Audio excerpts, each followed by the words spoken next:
29 minutes before the hour. Top of the morning to you on this first day of fall. And it actually feels it, at least in the 239. A nice, comfortable morning in the low 70s with no humidity. Thanks so much for being with us, Miller and Moulton. Southwest Florida's Fox Sports Radio. We stream the show at millerandmoulton.com, and we broadcast it live on the Miller and Moulton Twitch.tv channel, which is simulcast on the Landry Football Network. And we're talking to a gentleman who has his own broadcast empire. He's Bill King, voice of college sports as far as we're concerned. Mornings, Nashville Sports Radio. Follow him on Twitter at Bill is King. Bill, good morning.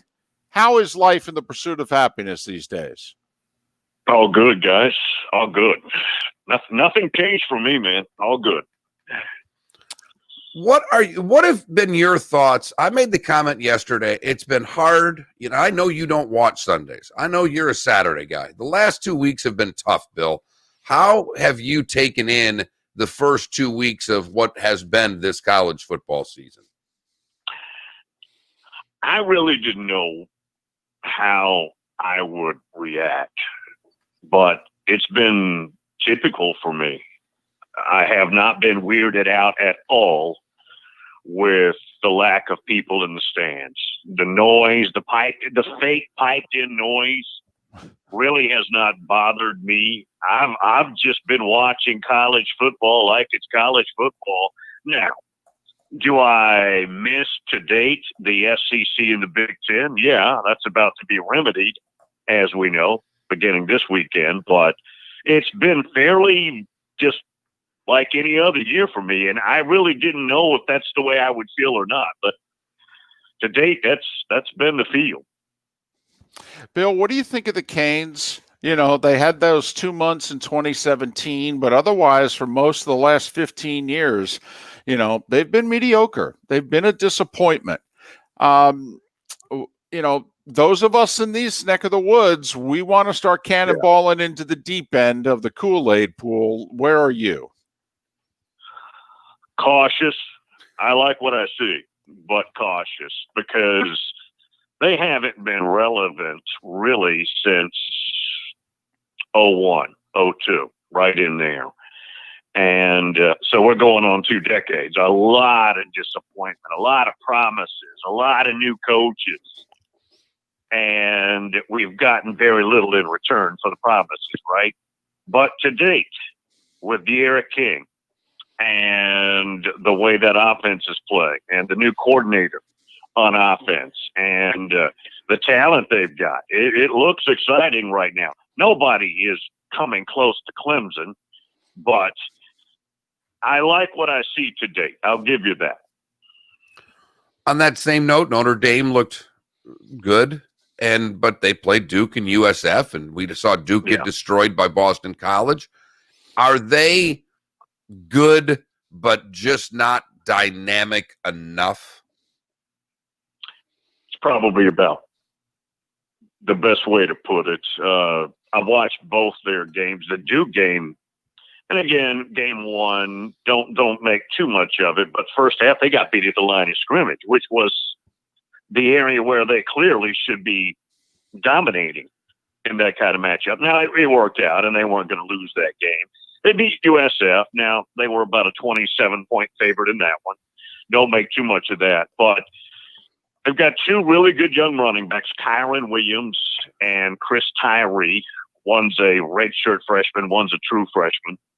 Their next All-American tight end is Michael Mayer, number 87. He looks good, a true freshman. Ian Book is Ian Book. You know what you're getting there out of him. And they have some talent on defense. The best safety in America is Kyle Hamilton. He hadn't played this last week, but he's a 6'4", 220-pound sophomore safety who's a high pick next year when he's a junior. I just don't think there's enough there to be Clemson. Maybe at Notre Dame when they play, it's a closer game, and maybe they rematch. In the rematch, I don't think it would get close. But I got to tell you, I like what I see out of North Carolina in the ACC so far to date. And I like Jeff Hafley's debut at Boston College. I don't think they're a threat, but they look like a pretty good football team. Yeah, the ACC certainly looks as if it has a lot more meat on the bone this year than what it had last year. He's Bill King. To us, he's the voice of college football. Mornings, Nashville Sports Radio. Follow him on Twitter at Bill is King. Bill, in these parts, UCF pretty polarizing. They got the national stage to some degree this past Saturday, and they took Georgia Tech out back. You know, Cincinnati, Memphis, both have a pulse if Memphis can ever get back on the field. You know, your thoughts on UCF in this season. What if UCF or Cincinnati can put a donut up on the board? Do they get in the conversation? Oh, I think they're in the conversation, but will the committee respect them enough to give them a slot? And there's a divide there. There's a bridge too far, perhaps, there. They're going to need some disruptions in other leagues. I don't think you're going to get in the ACC with Clemson. I don't think you're going to get it in the Big Ten because of Ohio State, even though Penn State is a threat. But Ohio State's the best team. You may get some of that in the SEC, but would you give them a nod over an SEC team? I doubt it. Pac-12's probably not going to play enough games. They will play, but I don't think they'll play enough games to warrant any consideration. That might be their end right there. That might be it. Now, not that the Pac-12, has been a formidable team or conference when it comes to feeding into the playoffs during our 6 years to date. That might be it, though. Maybe the Big 12. You need some upsets in the Big 12 too. If that's the case, then perhaps we can get one of them in. But it's a long shot, guys. As where we sit right now. Speaking of the Big 12, and you know, obviously Iowa State was picked by some to contend. When they lost that game, and then what happens to the other schools, it was as bad of a look as you're going to get. Oklahoma State lost their quarterback, so it's tough to judge what happened in the game against Tulsa. But, you know, Texas beat up on UTEP, and this seems to be for Oklahoma. Yeah, if they put a donut up, they get in. But right now, Oklahoma has to go unscathed. But don't they need a running mate? I mean, everybody seems to have someone to at least say, we've got two here. Is this – I mean, we've been saying Texas is coming back for damn near as long as we've been saying Miami's coming back, Bill. Is Texas close in your estimation right now? I think player-wise they are. Mentally, you wonder what goes on with them because they're not Oklahoma. Oklahoma owns that league. Now, there's two different definitions of ownership. Oklahoma owns that league in football, but Texas owns the league, right? Texas runs that league. Any legislation you want, anything that happens goes through Austin first.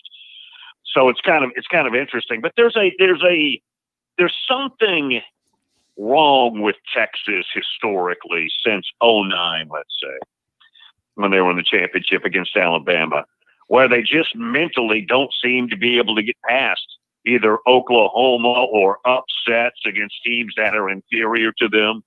And that might still be the case. Now, guys, on paper, they're close to Oklahoma in players. I don't think there's a huge difference there. I think it's a fairly fair fight when they play, player for player. But Oklahoma's got that factor that Texas doesn't have. I don't know that Oklahoma needs a running mate as long as they dominate. I think they still probably get a slot. All right, the SEC kicks off Saturday. Before losses are mounted, your thoughts on how this is going to play out in these parts? Obviously, is this the year for Florida to get Georgia? Bill, between the scheduling edge that I believe Florida has and the quarterback wide receiver situation at Georgia, there's a part of me that thinks Florida gets them this year. Might be. Now, I'm kind of in the you got to prove it to me mode. I'm not going to pick it because I didn't place a lot of emphasis on, wow, they got Jamie Newman. Oh, my gosh, look at what they're about to get done. I'm not sure Jamie Newman, frankly, was ever going to be the starter the way things were developing. We thought so before JT Daniels transferred and all that, but I'm not sure that's the way that was developing. But, yeah, I mean, I think the Gators are worthy of the conversation. I think they're a very good team. They got to go to Ole Miss, take on Baby Kiff in that opener. That'll be fun. But I think the best game this weekend's probably either going to be the Auburn Kentucky game or the Tennessee South Carolina game. Obviously, Alabama's got to play Missouri. That's not going to be close, I would think. Once we get into that game, it's really not a big highlight weekend. I'm just glad they're back out there, guys. And I think the chalk's still going to prevail in the league, whether it's Georgia, Alabama, and I think Florida belongs in there too. I think LSU's lost too much. That seems to be the consensus with LSU. I'm glad you brought up that Auburn game against Kentucky, because when I saw that open at a little over a touchdown, I thought Kentucky, doesn't Kentucky have a shot to be the third best team in the East? I think they do. I would probably place Tennessee there in the moment. Now, Tennessee loses that game and Williams-Brice to open up, and then maybe we've got a different conversation, because they didn't get any favors either in the additional teams. But Kentucky is a well-coached, solid, stable football team under Stoops, and they're a very confident program, and everybody there is happy. It's one of those where you don't hear a lot of negativity. Everybody talks about how much they love working there, and that's not necessarily the history at Kentucky. That could be an interesting ball game. Now, Chad Morris is the new coordinator at Auburn, and I'm a huge fan of his. I know the Arkansas thing as the head coach did not end up well at all, but he's an outstanding offensive mind, and that's something I want to watch early to see how that develops. Well, and there's a part of me, I thought Texas A&M really took a huge hit with the scheduling change. They had their schedule laid out. Also, then you had guys who decided to opt out. I think COVID may have affected A&M's chances more than anybody. But, Bill, there's a part of me that looks at Auburn. The quarterbacks now got experience. They get LSU and A&M at their place before they have to play Bama on the road late in the season. This is the type of year when there are no expectations with Auburn and Gus. These are the type of seasons where they burst. Yeah, Auburn does not do well when everybody's patting them on the back.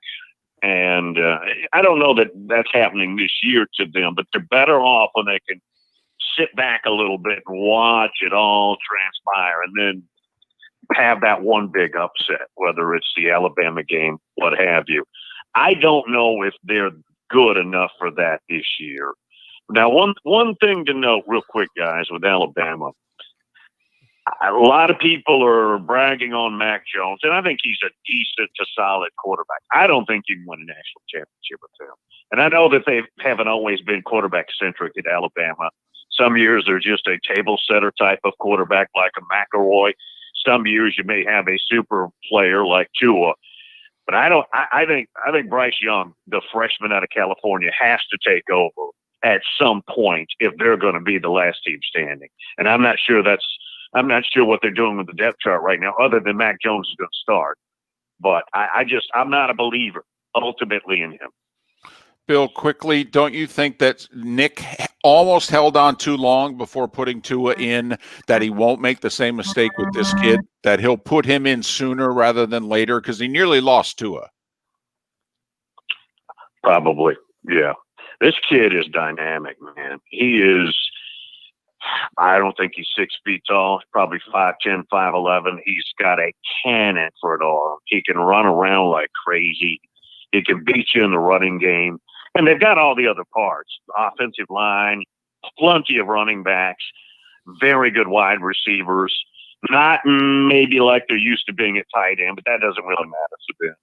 I think you're right. I think maybe they'll look back and maybe make a correction a little bit quicker this year. And if he gets in a game and they're moving rapidly, you may see the new era at quarterback there. Bill, we always appreciate your time, especially since you start working in 15 minutes. So thanks. All the best. Safe travels. And hopefully we can do this again. Okay. Thank you, guys.